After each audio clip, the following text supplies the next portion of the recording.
session. Without further ado, I'll now pass the time to Jonathan. Over to you, Jonathan.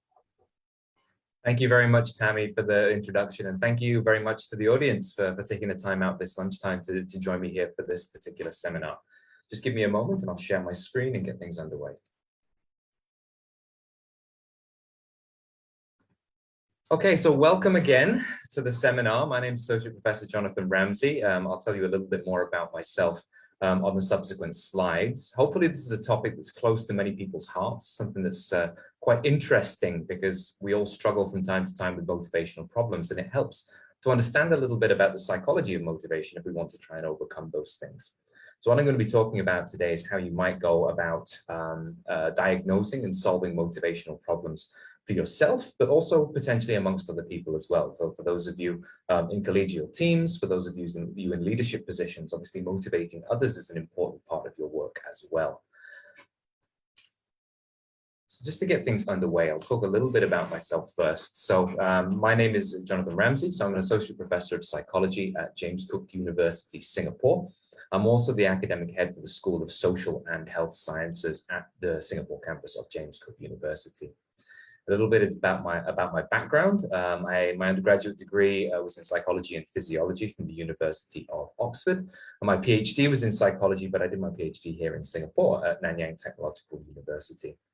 So I've been teaching and conducting research in Singapore since around 2011, so about 10 years here in Singapore. My training is in personality, social, and organizational psychology. So I'm quite broad in terms of my interests and experiences. My PhD was actually in the area of motivation, which is obviously what I'm speaking to you about today. I also have interests in other aspects of social and organizational psychology out of that as well, and in terms of personality. And the importance of personality is something that I'm going to be speaking to you about at various points during today's seminar.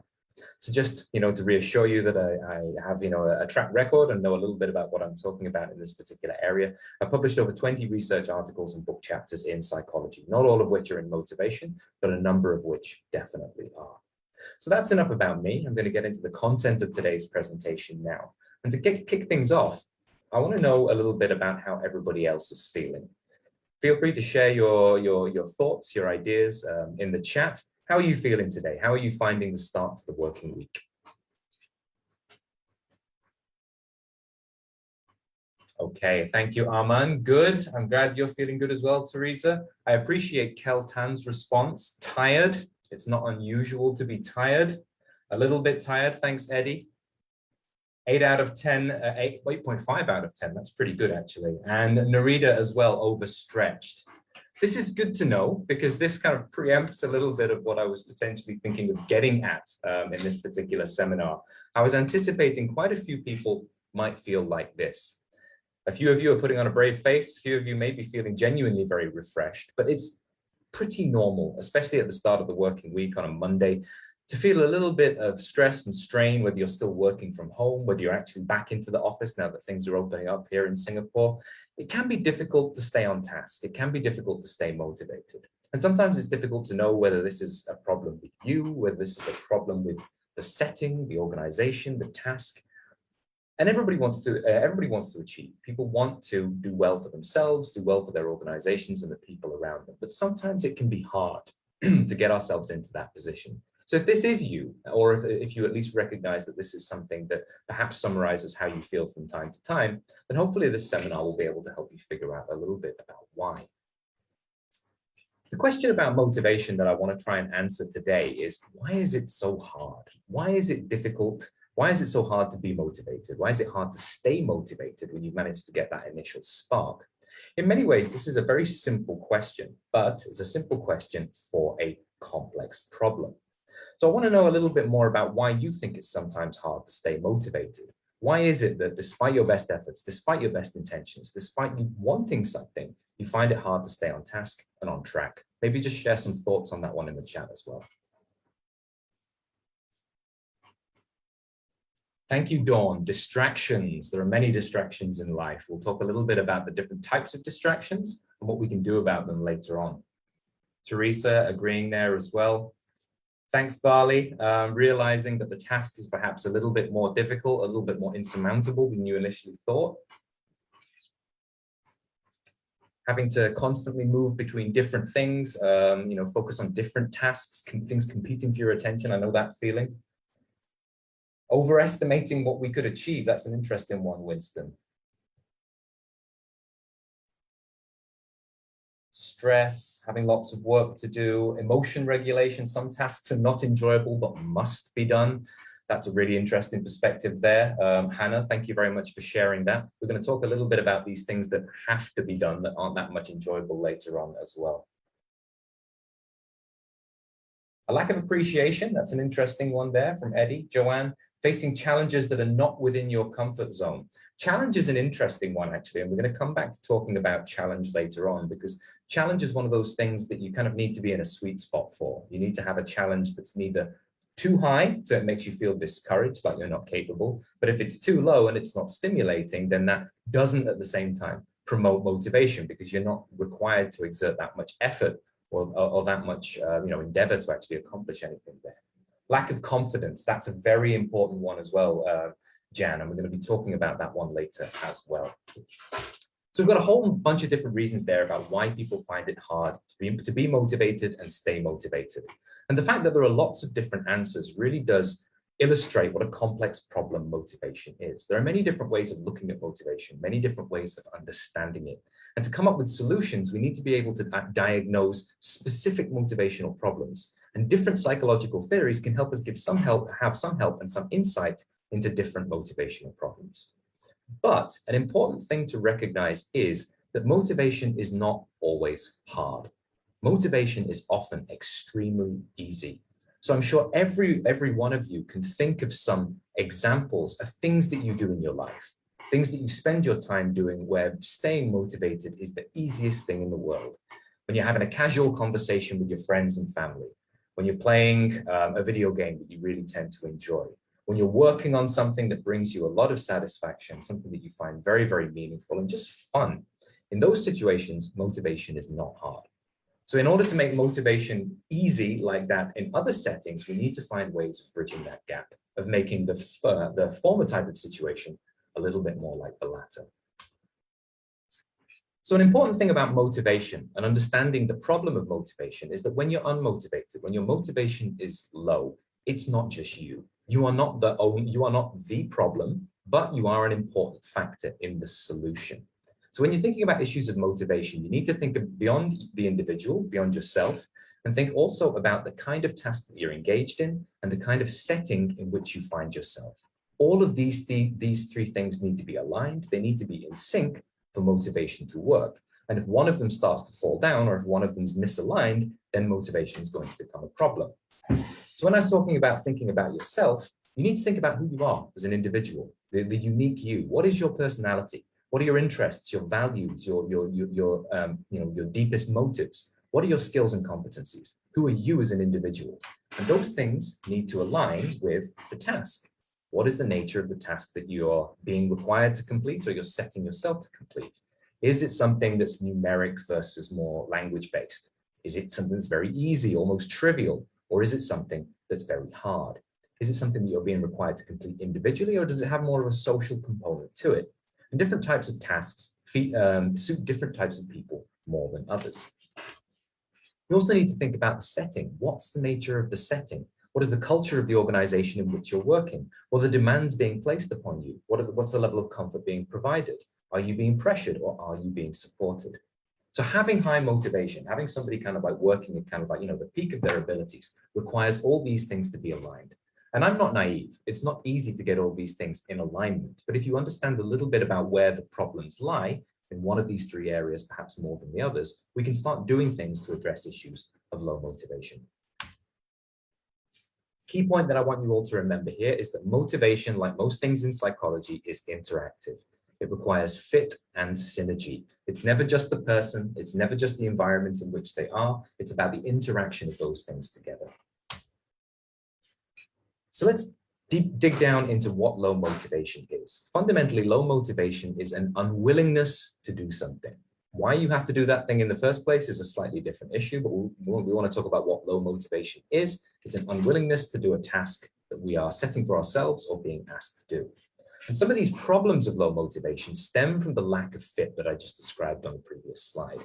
It can be a lack of fit between the person and the task. You're not well suited to the task. It can be a lack of fit between the person and the setting, the environment in which you're trying to complete it. Settings can be of different sorts as well, right? You can talk about your immediate environment, or you can talk about the larger company or organizational environment in which you're working. And then in the worst of all situations, there's a lack of fit between the person and the task and the setting. However, even if those things are aligned, it doesn't necessarily mean everything's going to be perfect. A lot of people in the chat earlier on started talking about the fact that distractions are everywhere, and then you've just got too much to do. There are lots of different things that you have on your plate at any one time. I think in the pandemic, this has been exacerbated to an even greater extent than it would be usually. And it's a fact of life that we have different goals and competing priorities. The professional you is not the only you. There is the family you, there is the individual you, socializing and going out with friends. There are many different yous with different needs and different things that they want to achieve. And sometimes those things are not necessarily aligned.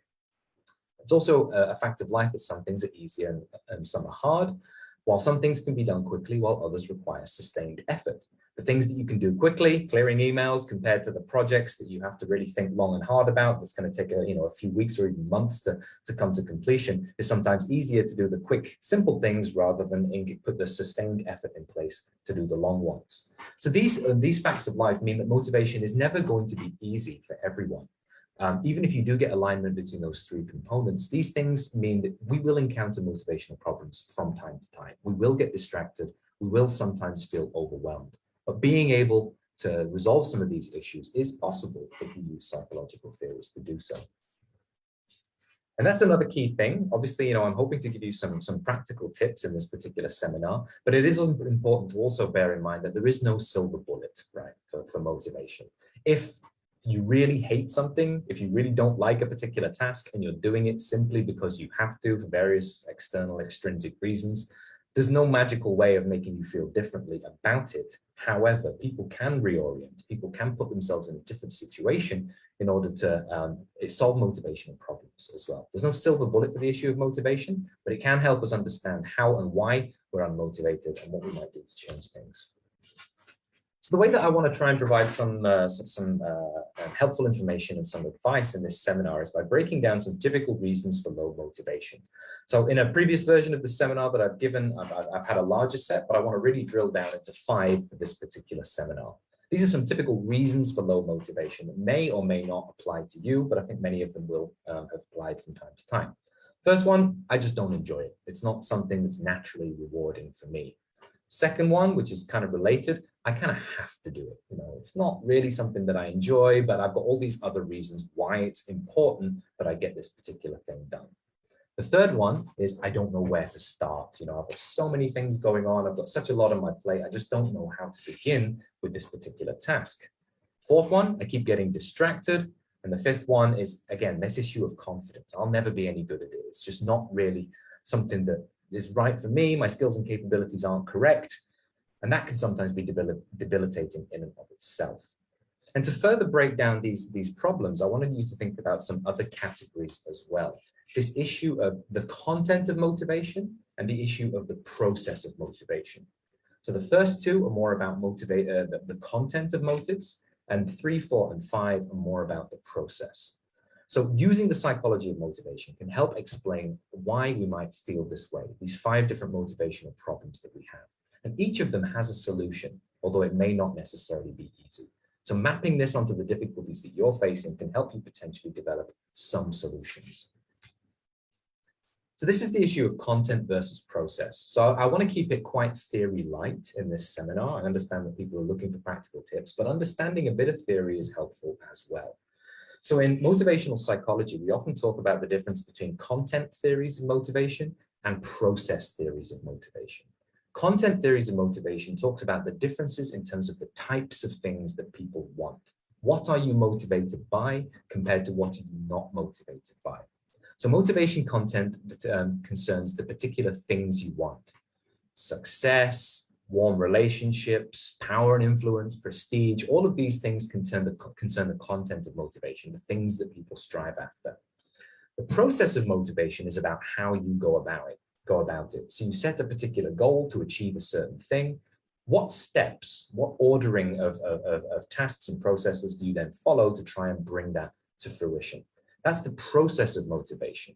And being motivated requires both for you to be motivated to seek out the right things. The content must be right for you, but also the process must be right as well. So this is also something that's required for motivation. Earlier, we talked about the fit between the task, the person, and the situation.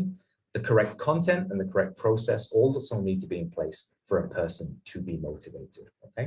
And we're going to talk a little bit about motivation and content first, before then moving on to the process of motivation. So the first problem that I talked about, which may well relate to some of the issues that some of you may have encountered in your professional lives with regards to motivation. I just don't enjoy it.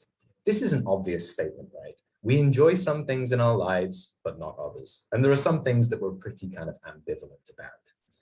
But another thing that's important to recognize, and sometimes this gets lost, we tend to assume that kind of like, people tend to work the same sometimes. Psychologists are often interested in finding out how everybody works in a certain way, building up like universal theories and principles of human thought, feeling, and behavior. But a certain type of psychologist, myself included, is also interested in individual differences, the ways that people are all different from one another. And the types of things that people enjoy are not the same as the types of things that other people enjoy. If any of you are involved in hiring or recruitment, selection for your organizations, you'll understand that you're looking for certain things that an individual has that maybe another person doesn't have. And this is predicated on this idea of individual differences. We're unique individuals, we are not all the same.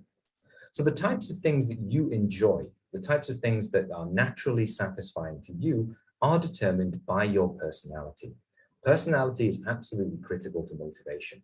So when we talk about personality, we can look at that in a number of different ways. I won't have time to go into the kind of the nitty-gritty of all the different theories, but we often look at differences in terms of personality traits. And on the next slide, I'm going to talk a little bit about one prominent theory of personality traits that helps kind of map out what makes the unique individual them.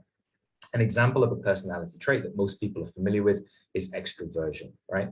In trait theories of personality, we're not personality types. You don't neatly put somebody into a box and then put somebody else into a different box. We talk about what makes somebody unique in terms of their various levels on personality traits, right? So a trait is kind of like a continuum. You can be very, very low in something, or you can be very, very high in something.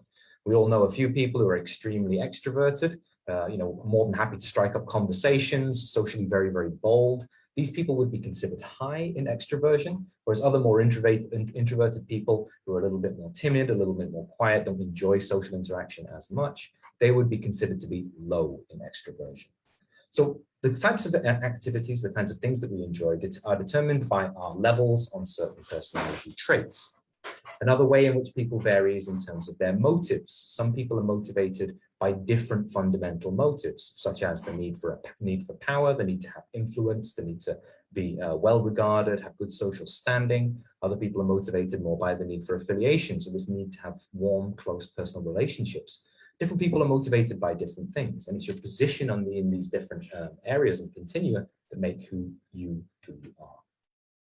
So coming back to this idea of fit, one thing that's very important for you to get enjoyment from a task is that the task and the organization need to fit with your personality, your level in terms of these various different traits and motives. And so the key to resolving these problems is first and foremost to know yourself. I recognize that's not necessarily easy. Knowing yourself can be quite hard, especially in turbulent times such as the ones that we're going through at the moment. But knowing who we are, understanding what kind of personality we have, while at the same time recognizing our capacity for a little bit of change, is very important to being able to diagnose these problems. So just very briefly in terms of personality traits, trait theories of personality are amongst the most prominent theories of personality in the present day. They're kind of like the dominant paradigm for looking at personality. The main theory is what we refer to as the 5-factor model, but more recently there's been proposed a 6-factor model that looks at 6 different dimensions. But either way, most of the traits specified by these particular models are consistent between the two. So openness to experience, conscientiousness, extroversion, agreeableness, Neuroticism, those are the 5 that are specified by both models. These are the 5 primary dimensions on which people vary, and your levels on these 5 dimensions kind of make you who you are. And then the 6th one, there's a slight typo on the slide there, honesty, humility, is specified as being a little bit different in the alternative theory as an extra dimension of personality. For those of you who are interested in this kind of thing, there's also a theory of personality known as the dark triad, negative personality traits, which are thought to be closely related to honesty and humility as well. So I can see there's a question that's just come up in the chat. I'm going to answer that one live now, since it's very much related to what we're talking about. So Cyan, thanks very much for asking the question of how you go about knowing yourself. There are various different ways to do it. Obviously, as an academic psychologist, I would advocate taking personality tests. I do think they are useful and worthwhile if they are valid personality tests in inventories. There's a lot of rubbish personality tests out there on the internet that I wouldn't recommend. But it's not just about formal testing, it's also about reflection. It's also about reflecting on your past experiences, what you've been like in certain situations. And there are certain theories of psychology, narrative theories of psychology, that talk about personality in terms of the way we make sense of our past selves and our past experiences. So I would say a combination of those 2 things, and I've got some resources for people to make use of coming up later on in this presentation. So thank you very much for the question. So I've talked you through a little bit about personality traits, personality theory. I'm just going to talk a little bit now about what research says about how these personality traits relate to enjoyment and motivation in organizational settings. So conscientiousness as a personality trait is all about somebody's how hardworking they are, how achievement-oriented they are, how oriented they are towards a sense of duty and things like that.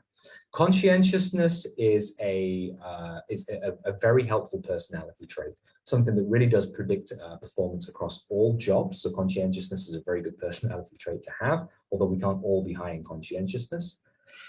It should come as no surprise as well that extroversion is a very helpful trait in certain professions and certain tasks that rely a lot on interpersonal interaction. You need to find that kind of thing naturally rewarding if you're going to perform well. So if you're working in a managerial position where you have to liaise with your staff and your team a lot, or in sales or marketing, that's when extroversion comes in really handy. Openness to experience. Openness to experience is about how curious people are, how open-minded they are to different ideas, possibilities, value systems, worldviews, things like that.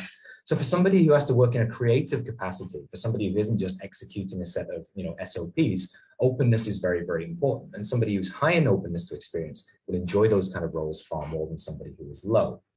Agreeableness is a personality trait that relates to how much somebody values interpersonal relationships, how trustworthy they are, how much they want to do things for other people.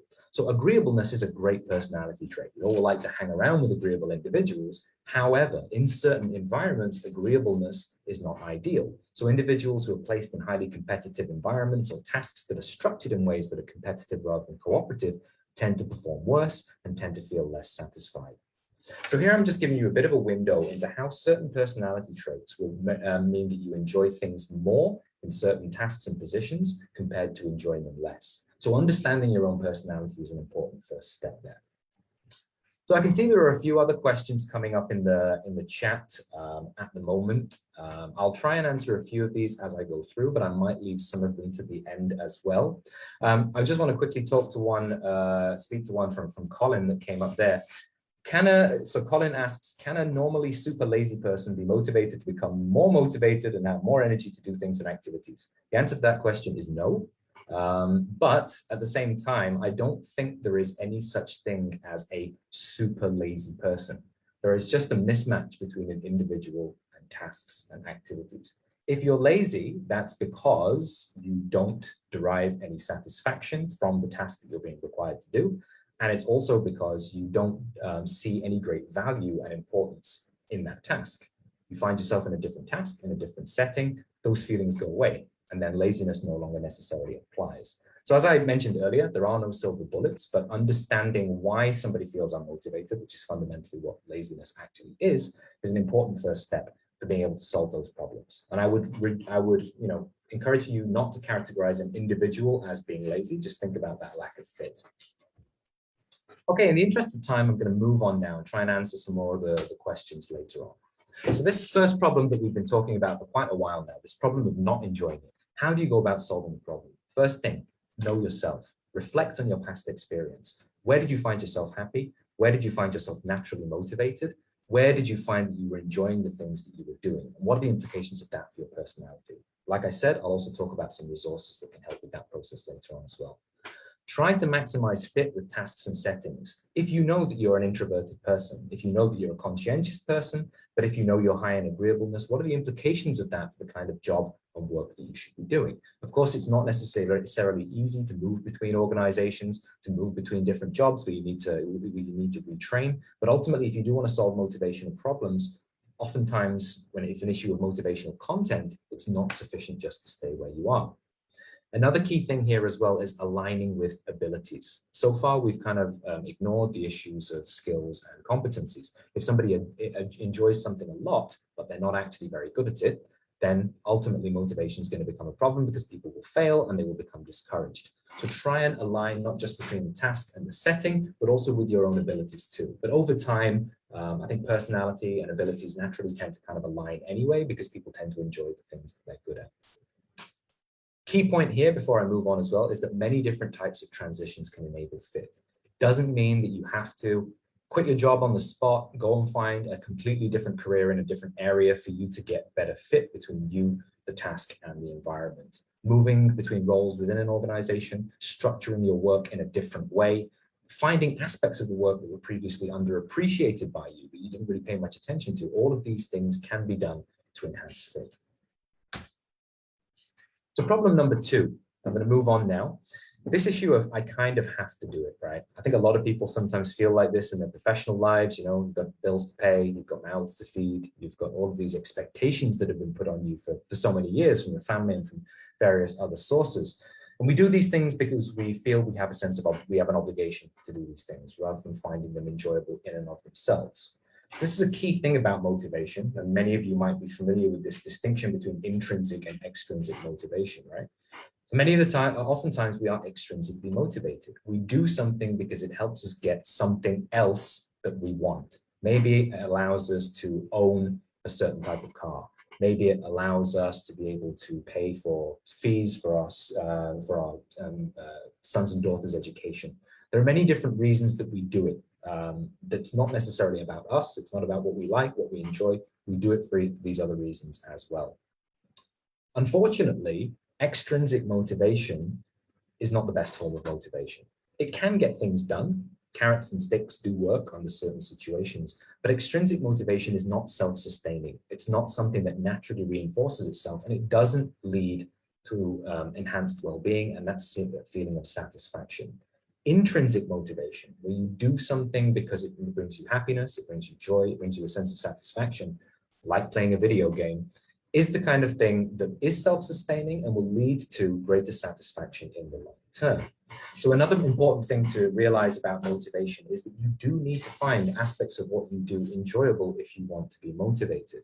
If you're backing yourself into a corner, going about your career, doing it just for the money or just for the prestige or something else, and the task itself is not enjoyable to you, there are going to be problems. And years and years of research in the area of self-determination theory, motivational psychology, points to the same place. Beyond a certain point, money doesn't make you happier. If you have a sufficient amount of money to buy yourself a reasonable quality of life, getting more and more and more above and beyond that doesn't make you happier. It's finding more satisfaction, more enjoyment in what you do in terms of both your personal and professional life that will ultimately bring you greater satisfaction and enhanced motivation. It will make you happier. So I haven't got time to talk about self-determination theory in any detail, but self-determination theory says that for people to be motivated, what you need is to have these fundamental needs satisfied. You need to be autonomous in what you do. You need to personally endorse the choices you make. You need to feel competent. You need to be in a situation where you feel like you're doing a reasonable job, you're doing okay. And you need to have a sense of relatedness satisfied as well. Very difficult during the pandemic when people are still oftentimes working from home. So if you want to get out of this mindset of having to do something, you need to find a way of doing it for yourself and not just doing it for other people. If you've made a choice to be in a particular role, to do a certain task, that needs to be something that you own. It needs to be something that you're comfortable with. So being autonomous in your choices is very important. You need to ensure that there's some element of enjoyment there. And enjoyment can come in the unlikeliest of places. Some people can take a lot of satisfaction from drafting, a very, very carefully worded procedural or policy document. Some people can take a lot of satisfaction from, using some advanced formulas in an Excel spreadsheet, color coding it very nicely, and all of those kind of things. So even in jobs, industries, professions that people traditionally think of as being very dry, you can find enjoyment and satisfaction in certain places, as long as you know who you are. If you can find ways to satisfy those three needs, align with your personality, most jobs can fulfill these kind of needs if you look hard enough. You may just need to position yourself somewhere slightly differently to get that. Look beyond material rewards, because it really isn't everything, and seek out environments that are supportive, right? Environments that support your personality and your needs. Finally, and this is not a particularly straightforward one, set balanced life goals. I mentioned earlier on that it's inevitable that you are going to have competing priorities. We work so hard, we often put ourselves in situations where motivation is difficult because we want to do the right thing by our family and those people that are close to us, right? But at the same time, we need to set goals that allow us to meet these various responsibilities and foster intrinsic motivation on the way. So look for balance in those kind of settings. Okay, so I've talked about two types of motivational problem that are very much to do with the content of motivation. You need to be looking for the right things that work for you to be motivated. And as I've mentioned earlier, an important first step in that is understanding who you are, right? Here are some resources. These are not my websites, by the way. I don't own them, but it's a good way for you to find valid information on your personality online, okay? So if you want to take the Hexaco personality test, you can go there, find out where you are on the various personality traits. We haven't talked much about motives, but if you want to understand what motivates you and what makes you unique in terms of your motives, you can look at the comprehensive motive scale on that particular link there. And then finally, in terms of values, you can look there too. If you want to understand yourself in a really quick and easy way, we can always look at self-concept, and a very quick and easy way to understand yourself from the perspective of self-concept is just list 10 to 15 words that describe you, separate them into positive, negative, and neutral, order them in terms of importance, and then look at the positive and neutral ones. And those are the words that really describe who you are and makes you unique. Use that information to then try and guide some of the career decisions, some of the professional decisions you take, to try and you're putting yourself in a situation to feel and be motivated. Just to give you an example here, this is my own personality profile. So a couple of years back, I took the Hexaco personality measure as well, so I could understand a little bit more about who I was. One of the interesting things about this particular measure is that you can compare yourself to the average level of these various personality traits. And that's quite an important thing, right? Because we want to know where we are relative to other people. That's what gives these numbers a little bit of meaning. So you can see here that I'm the dark blue bar, and the light blue bar is the median, I think, of everybody that's taken this test. So it's perhaps not normed for culture. You wouldn't be necessarily compared to other people within Singapore, but you can compare yourself to people all over the world who've taken this particular quiz. So you can see that for me, in terms of emotionality, which is neuroticism, your tendency to feel negative emotions, anxiety, anger, sadness, things like that, I'm below the median on that one, slightly below the median on honesty and humility as well, although thankfully not enough to make me feel like it would make me not a very nice person. I'm pretty much on average for agreeableness, but I'm slightly above average for extroversion and conscientiousness. Where I'm really far above average is in terms of openness to experience. And obviously these things only work if you're honest, right? When you fill in this personality test, you really need to be honest about who you are in order for it to give you useful information. And I guess if you think about how this personality profile would work in my line of work, so as a university professor, somebody who teaches students, does activities like this as well, there's a pretty good fit there. So I like to think that I've put myself in a situation whereby the kind of tasks, the kind of things that I do, and the kind of setting that I'm in work in terms of my personality. So hopefully you might be able to generate some useful insights like that as well.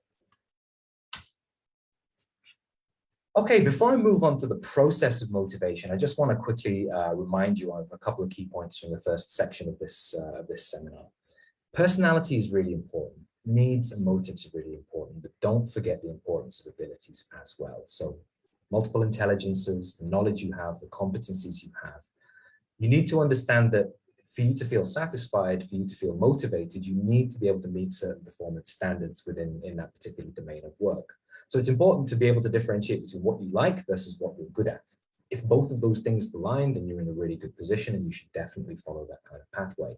People do need to feel competent, and feeling competent is an important part in the process of motivation as well. So it's no good enjoying something, but not having the necessary skills and abilities to be able to translate that into successful performance, because then that will cause problems in the process of motivation, which is something that we'll talk about later on. Okay, so we've talked about the content of motivation, but a lot of the problems that you shared in the chat and the Q&A session earlier on talked about problems in the process of motivation, getting distracted, not having a good way to start, and things like that. And this is an obvious statement. Getting started can be tough. It's very difficult to stay motivated. It's very difficult to put in to generate that initial impetus to get something done a lot of the time because of these competing priorities. So the importance here is in terms of psychological theories of goals and plans. Everybody knows that having goals are important. What is a goal? A goal is a positive future, something in the future that is good that we want to bring about. We want that to happen to us at some point in time in the future. What are plans? Plans are the steps, tasks, and resources that we need to be able to achieve them. So if you're having difficulty getting started, if you're having difficulty kickstarting this process of motivation, having goals is very important. This is the kind of thing that you talk about in your meetings with HR, in your meetings with your line manager. People talk about the importance of setting certain types of goals. And that's one thing in pop psychology that actually has a lot of backing in research literature. Goals make people perform better. Goals in and of themselves enhance motivation, but you need to set the right sort of goals. So it's no good just saying, okay, my goal is to do as well as I can, and then if that happens, then I'll be satisfied. Goals work best when they are reasonably difficult. They need to challenge us to some extent. It can't be something that we just find trivial and straightforward. Goals work better when they're specific, when we say exactly what it is that we need to achieve rather than stating it in vague terms. Related to the content that we were talking about earlier, goals work better when they're congruent. When I say congruent, I mean congruent with our personality. People are more motivated by goals that are aligned with our needs, motives, and personality than goals which are not aligned. And the final important thing is that goals are even more motivating when they are aligned with other goals, right? And this alignment is absolutely key. We have short-term goals, we have long-term goals. The short-term goals are more motivating when they are couched in terms of a longer-term thing that we want to achieve. Likewise, the longer-term goal is more motivating if it aligns with what we're doing in the short term. Understanding the way that these goals fit together is not a straightforward thing. And oftentimes, we don't take time to write this stuff down, right? We just kind of think about these things in the moment and just kind of get done what needs to be done. But sometimes taking a step back and actually writing down our goals, mapping out this process of alignment between the short term and the long term in these different domains of our life can be very important. Another thing about goals is that feedback is absolutely essential as well. You never know whether you're making progress towards your goal unless you get feedback. You need to be able to monitor your performance and whether the actuality is actually becoming closer to the ideal endpoint, that goal that you actually want. So seeking out feedback on how you're doing, where you're at with respect to these challenges that you're setting for yourself is very, very important. Okay, so the problem of not knowing where to start. Having goals and plans and setting good goals and plans is key to being able to solve this problem. You need to set ambitious but realistic targets and then commit. You need to commit to goals, otherwise they don't work. You need to use short-term goals to fulfill the long-term ones. There's no point in saying, okay, I want to be a pop star, and then not setting any kind of short-term goals that will align with wanting to achieve that objective. Maybe first you go to dance class or singing class, and then you seek to enroll in kind of like a performing arts school or something like that. And those shorter term goals are what's going to allow you to complete and fulfill the longer term ones, okay? This is an important principle. We don't have time to delve into in detail, but this idea of small wins, right? The more small short-term goals that you have that are aligned with your long-term ones that are reasonably difficult but achievable, you get a sense of achievement, a sense of satisfaction, that kick out of completing those short-term goals. And that itself is kind of like, it's a process that self-sustains as you move towards the long-term goal. Try to align and prioritize your goals. Don't just leave it to chance. Write these things down, use a spreadsheet, whatever works for you. And importantly as well, goals are more than just a question of having like a to-do list. Many of us use software to prioritize tasks and assign work within teams and things like that. But it's always focusing on what needs to be done. It's also important to focus on what has been done, right? So the feedback, what have you achieved? Where have your successes been? How has that brought you closer to your goal? That can be useful, not just in terms of keeping you on track for achieving your goals, but giving you that sense of self-efficacy, that belief that you can actually achieve what you want to do. But key to all of this is tracking your overall progress, right? So if it is a case of taking the time out to work through a spreadsheet, work through kind of like a mind map or whatever it is that you use to visualize these things, having them down explicitly, pencil and paper, is a very good way of making sure that you stay on track. So in the interest of time, I'm going to keep on moving through here.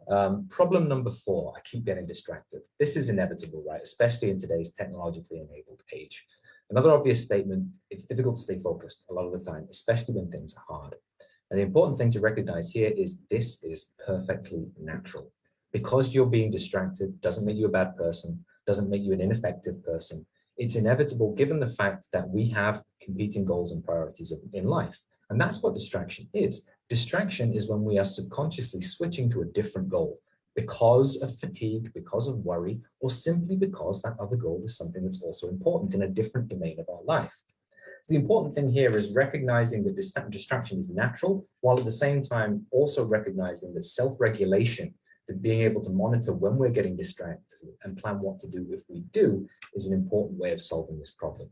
So self-regulation is a big area of research in psychology. What self-regulation says is that you can develop the skills, you can develop the capabilities to be able to monitor how you're doing on certain tasks and then respond appropriately, keeping yourself focused on short-term goals that will allow you to fulfill long-term goals. So what you do to enable this is through a process of self-monitoring and by forming what we refer to as implementation intentions. So in this particular theory, implementation intentions are what-if statements. So if a certain things happen, if I get distracted in this particular way, this is exactly what I will do to avoid that type of distraction in the future. I recognize not easy, especially in the current or post-pandemic world that we're in at the moment, when many people are working from home. It makes things even harder a lot of the time. But by monitoring how we're doing and forming these implementation intentions, we can move the needle. We can make things a little bit better.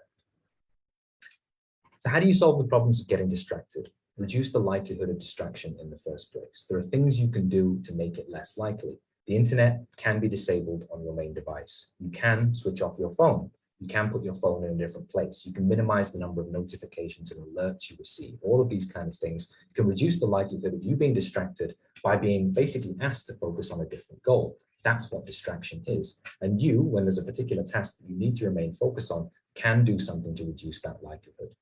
But it's inevitable that you will get distracted nonetheless. And in that situation, you need to plan what you're going to do in that situation.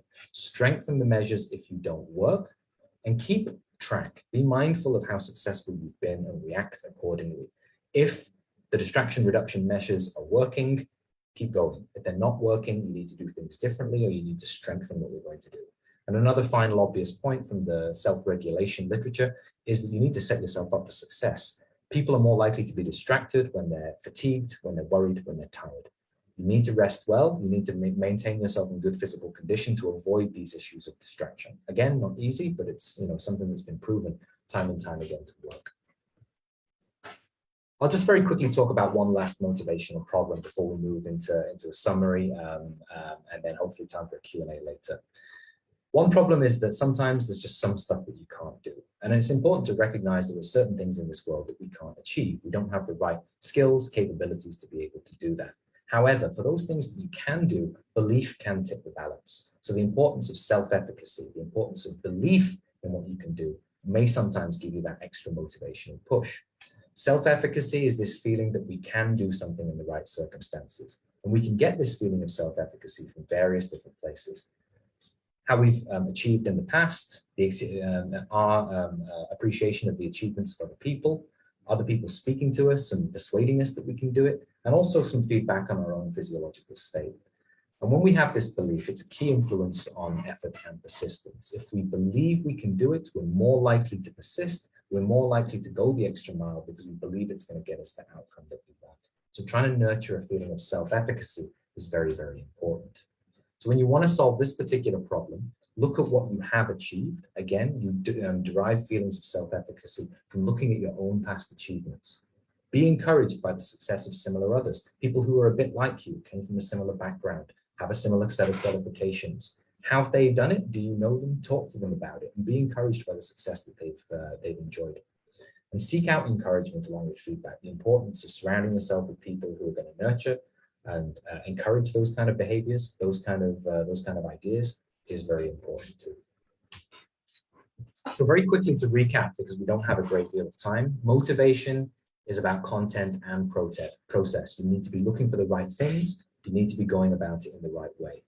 And the key to solving a lot of these problems is on self-reflection. Reflection on who you are, reflection on how you're going about these things, and recognizing when there are things that could be improved, both to improve the process and improve that fit, which I talked about earlier on. So I did also say that this seminar would focus a little bit on motivating other people, right? Motivating other people, the key to understanding how that process works is understanding that the process will work in a similar way for them to how it works with you. Those principles of fit and synergy are critical to motivating other people, just as they're critical to motivating yourself.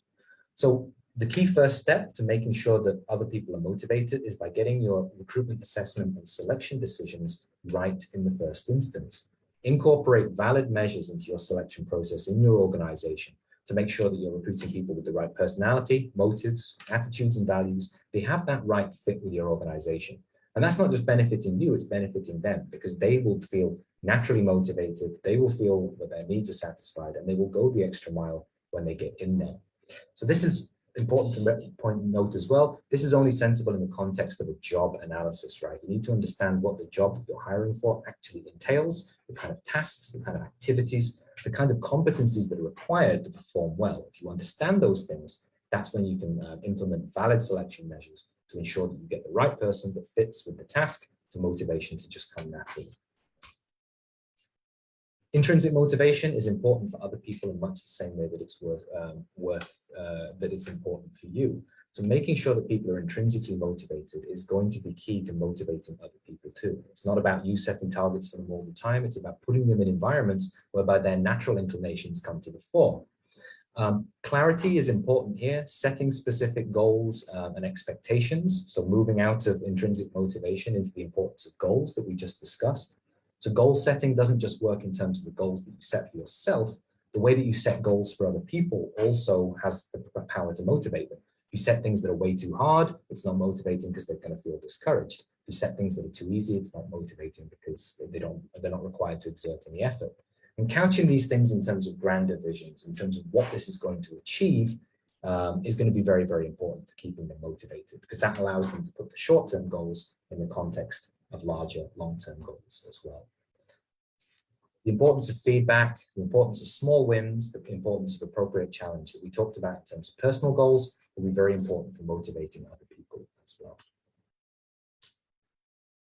Very last point before we move over to the Q&A, one of the logical questions that stems from all of this is, what about reward? Isn't reward really important in terms of motivating people? That's why we have things like performance-related pay. Yes, there is a place for extrinsic rewards, absolutely. However, it can never substitute or compensate for a lack of intrinsic motivation. So if you really want to motivate other people, you need to find ways of bringing out that internal motivation that they have, because otherwise, it doesn't matter how much praise, recognition, and monetary pay that they receive, it's never going to get to the same level as if somebody's intrinsically motivated. So that's why making sure the fit is right is so critical in that endeavor. Okay, thank you very much, everybody. That's I ran over slightly, but hopefully it was you thought that it was worthwhile, and I'd be happy to answer any questions that you have right now. Thank you very much.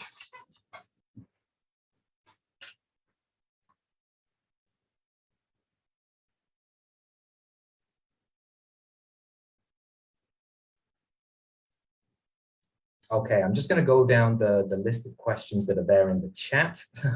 Very easy one to answer for Eddie there was, what does YAOS stand for? That was my acronym for yet another obvious statement. June Teng asks me, how is self-efficacy different from self-confidence? Self-efficacy is specific to a particular task and a particular domain, right? So Bandura, the leading theorist of self-efficacy, always says that there really isn't such a thing as general self-efficacy, right? Self-efficacy is whether you feel you can perform to a certain level, you can execute certain behaviors in a certain task. So I might have, relatively high self-efficacy for delivering a seminar like this. My self-efficacy on the football pitch or in a very different setting is going to be quite different. So I think self-confidence is a little bit more of a general thing. It's about how naturally, capable somebody feels they are across a variety of different areas. Self-efficacy is more specific. So for Arman asking about making goals, learning that you should use SMART goals to set goals, that will help you to set good goals. Absolutely. So that acronym that gets widely used, sometimes the letters stand for different things. I think setting SMART goals is an important thing. However, the thing that SMART goals ignores is this importance of congruence, right? So specific, measurable, achievable, realistic, timely, those are all good things. But if you're setting a goal that achieves those criteria, but is not aligned with your own personal interests and doesn't align with your own long-term goals, you're only solving part of the problem. So SMART is right, but at the same time, you need to be able to set goals that meet these other criteria as well that are more unique to you for motivation to work.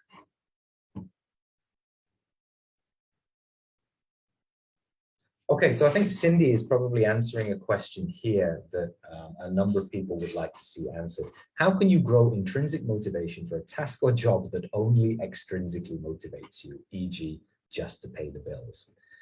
It's very difficult to answer that question generally, but I would just come back to this idea that you can find intrinsic motivation in the most unlikely of places. So when you say that you're only extrinsically motivated, why do you feel that way? Is there nothing about the job that appeals to you? Is there nothing about the job that you find satisfying?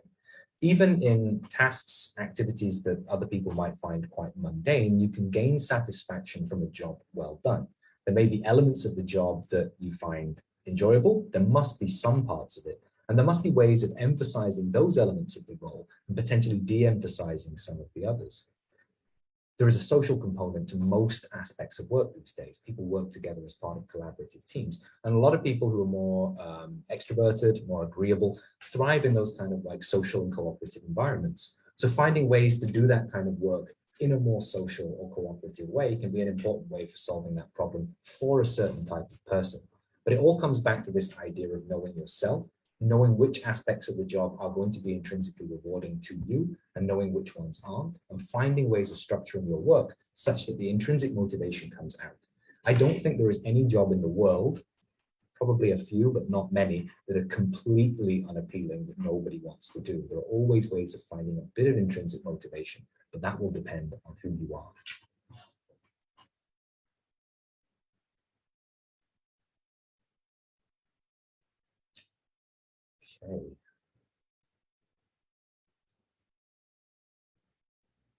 Okay. Okay, an interesting question from, I hope I answered the question there for Vel, who was asking about what the difference between intrinsic and extrinsic is. Intrinsic motivation is when you're doing something purely because you enjoy it, right?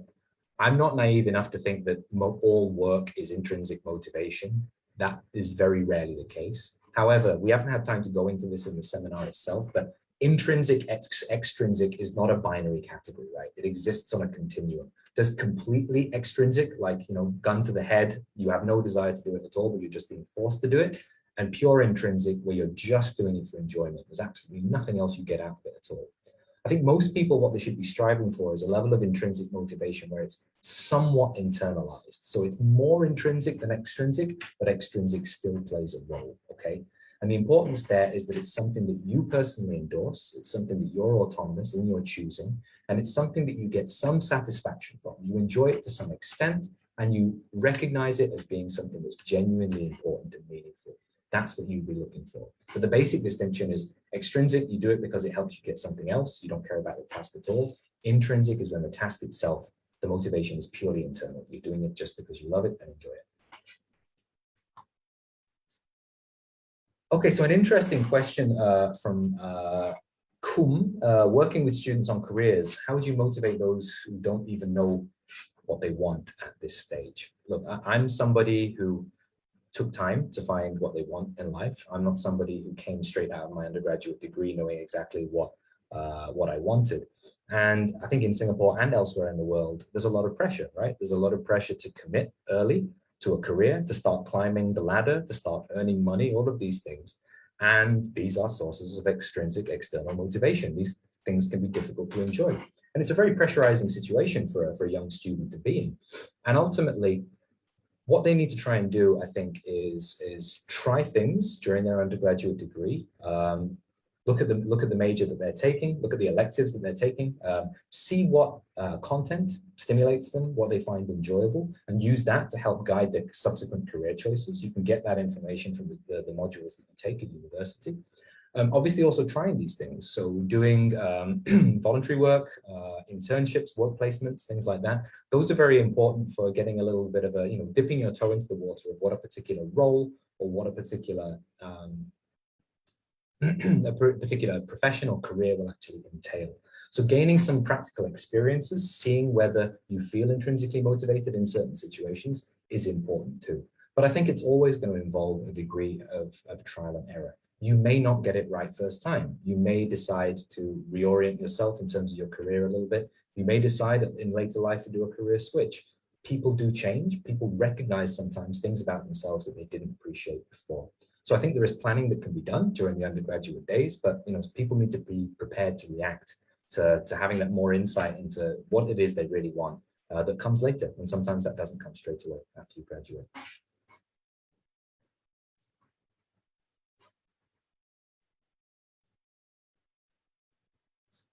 Okay, there's a lot of really great questions coming in here. I apologize that I'm perhaps not going to have time to answer them all.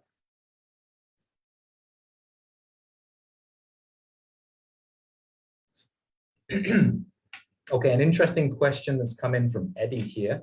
What advice can I give to you if you're working in the field that you love, but unfortunately you don't have a good leader? Well, that's not an easy one, but you should take comfort from the fact that you've already identified a profession, a job, a career that you do truly enjoy and that you do love. Not everybody has that, which is very unfortunate. So take comfort in the fact that you've identified that. In terms of leaders come and go. You may not have the same leader. You may have a new leader in the future who is more nurturing, who provides more support and helps you move onwards and move upwards in your role to a better extent than the current one. Obviously, there is always the capability of transitioning either to a different team within that organization, transitioning out of the organization and into another one, or simply from trying to improve your relationship. And also the leader themselves learning on the job. Leaders themselves take time to develop. Not everybody is a natural at it straight away. Some people will never be naturals at it. But if you have, the kind of relationship with that leader that you can perhaps, speak more frankly, speak more freely, in a respectful and tactful way, but talking to them a little bit about some of the things that you feel are not going so well, some of the things whereby you feel that, improvements might be made, you might find yourself in a better position because you've helped them to understand the problems that their team is facing better. So I've talked around the issue there, but you can take comfort from a number of things that you're facing in your situation and also do something to try and help this problem of poor leadership without necessarily moving out of that team or that company that you're in at the moment.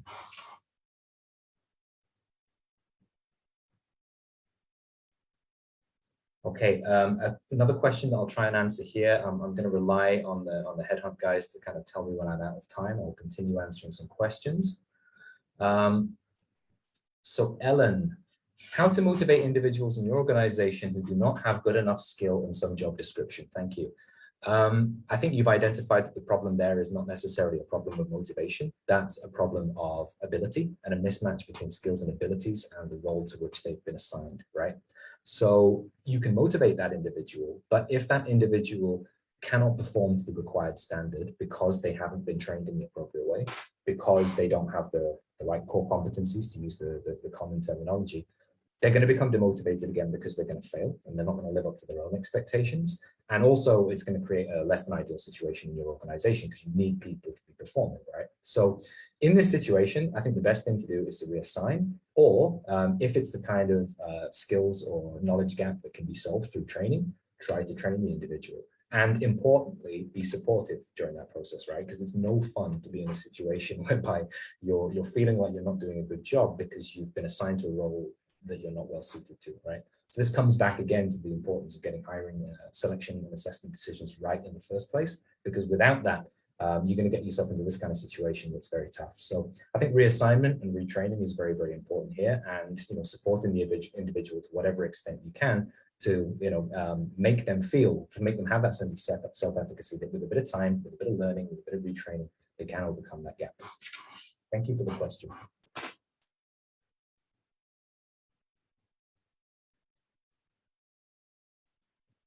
Okay, I'm sorry, I'm skipping a few questions here. I'm just going to try and answer a few more as well. So I've got an interesting question here from Alistair. Important point that you made about goals, they should be smart and they should have congruence. Is there any framework that I've used to drive this during the goal setting process? I don't have a formal way of doing this. However, I would say for those of you who are in managerial positions, you're taking responsibility for the performance of your team, but also for the professional development and the work satisfaction of those individuals. I think during the chats that you have with those individuals throughout the year, try to get a better sense of who they are. Try to know the individual. Try to understand where they want to go. Right. So there will be different ways that they can progress within your organization. There will be different different skills that they can try and prioritize. There will be different values that they can try and live and enact. And I think knowing your team better, knowing the individuals better, empathizing and understanding what they want allows you to help them to set goals that are not just smart, but that are congruent as well. Because setting smart goals is good for making sure that their goals and the achievement of their goals aligns with your KPIs and aligns with the organizational objectives. But when there's that congruence and when they're doing things that align with their values, with their personality, that's when the intrinsic motivation happens, and that's when they go above and beyond, and that's when performance really does go up to the next level. So I think hopefully that gives you, my thoughts on how that might work.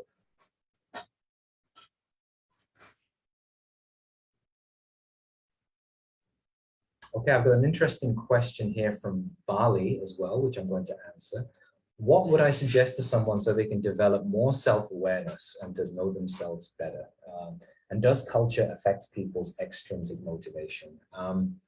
I think it does. To answer the second part of the question first, I think that there are certain cultures whereby I think this idea of obligation and expectation is perhaps emphasized. That said, I don't think this is necessarily an East-West thing. I don't think it's necessarily an individualistic culture versus collectivistic culture thing as well. People have expectations and obligations in all walks of life and in every different culture. But there are certain cultures, definitely national cultures, larger regional cultures, where people are expected to put others first, to put the expectations of certain people before their own expectations.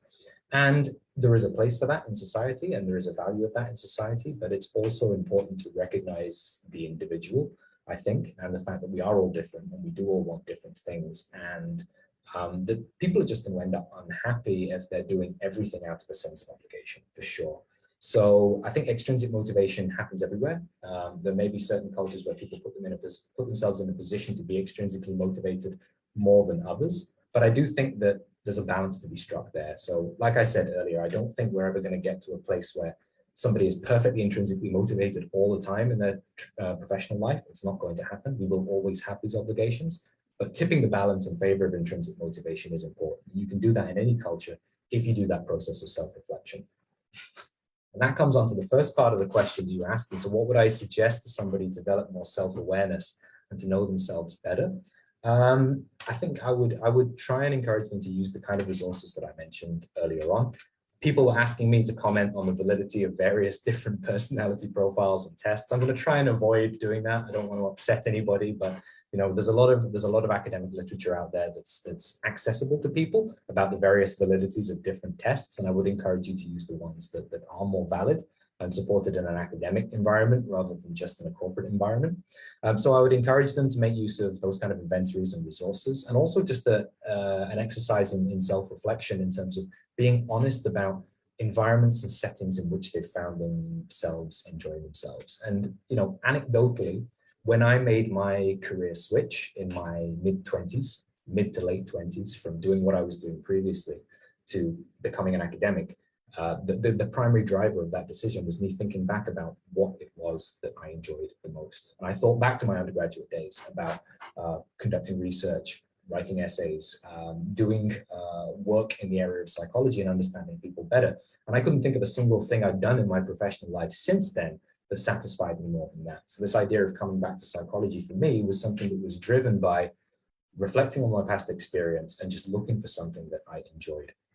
Of course, that's not always, you can't do that in isolation, right? You need to be pragmatic and practical about the way certain elements of the economy are going. So try and balance those things with predictions about what's going to give you the best career opportunities to satisfy some of those extrinsic needs as well, because they will always be there.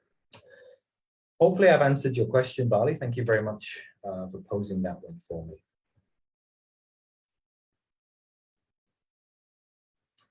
Okay, I think I'm probably running out of time here, actually. So I do apologize if I didn't have a chance to answer your specific question.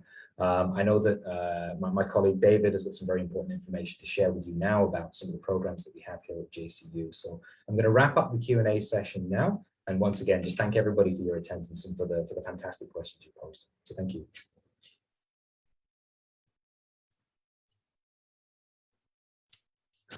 Thank you, Professor Jonathan. So allow me to share some slides with you to share a little bit more details about James Cook University.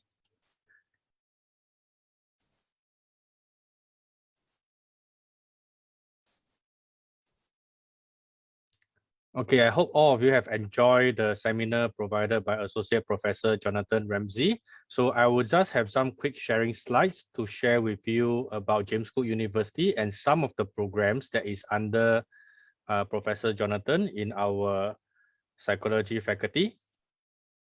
Okay, so James Cook University, we are ranked among the top 2% of the university worldwide. And we are the only school to be awarded and to renew the EduTrust Star Award. So more pictures to show you. So this is James Cook University in Singapore. This is some of our recognition and support from our partners. So in the middle, we have more picture of our Singapore campus. And the other two campuses that we have in Australia is Townsville and Cairns. So as a full recognized private university in Singapore, we have all the facilities of a similar capacity as an autonomous university. So just show you more pictures.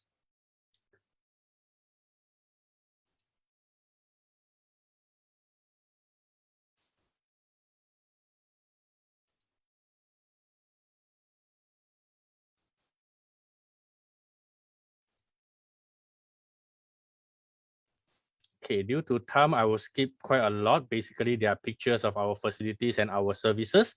So this is a caption of our academics. Most of them has a PhD for full-time academics in Singapore. So importantly, some of the courses that some of you might be interested, this is just a snapshot of it. I will not go into the details. But one course that I would love to highlight is our Master of Psychological Science, majoring in business psychology. So this is available for people with or without a psychology degree. With a psychology degree, they can enter this master directly, which has a strong focus on organizational psychology that addresses to current situation in current situation that everybody is facing. For those that without a psychology degree, they will need to go through our graduate certificate pathway. For those that are interested, I will provide you some QR code and our website details for you to check out more information about this course. So this is just a snapshot of the pathway that we have for psychology related courses. Okay, so this is some details on where our faculty member came from, their interest in the specialized area of psychology,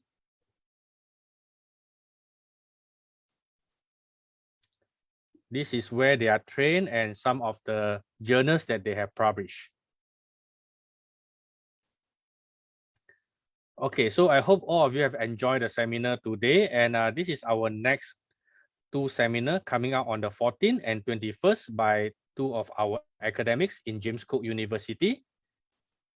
And just a quick snapshot, my name is David. We are from this continuing education department within James Cook University. So we will hope to give you more information like those have some specific areas that you would love to know more. So we'll be in touch. Next will be my contact detail and the QR code. We also have a shortened URL for you to go into our website if you're interested to do some of your education via part-time mode. So you can connect with us and we will be able to share with you more details. That's all for me. So let me stop the screen share and back to you, Tammy. Thank you, Jonathan and David, for your time today. We hope you've enjoyed today's session and we'll now invite you to participate in our feedback poll. Please give us your honest feedback so that we can further improve on our brown bag series.